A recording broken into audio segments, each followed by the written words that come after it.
All right, definition of done, one of those things that teams sometimes misunderstand. So let's make it crystal clear, right? The definition of done, this first area we're going to focus on is formal description. What does that mean? It means that it is transparent. All right, transparent. And transparent does not mean visible, right? Transparent means well understood. You need to make sure that we really get that in place, well understood. So that means the definition of done is this well understood description of the state of the increment when quality measures are met for the product.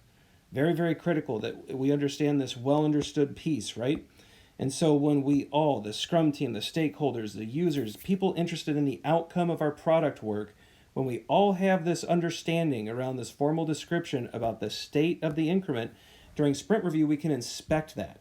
And it can show us where the quality measures are, what's been met, what hasn't.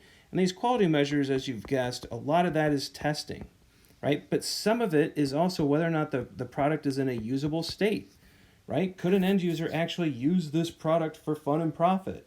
And if the answer is no, then perhaps we haven't quite met that definition of done. But I think defining that is for another video.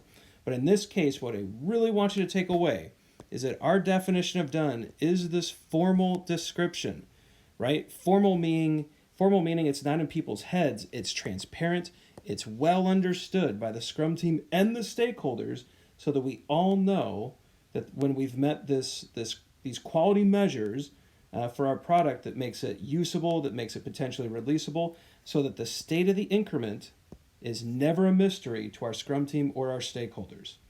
Leave your questions in the comments section. Let us know what you think.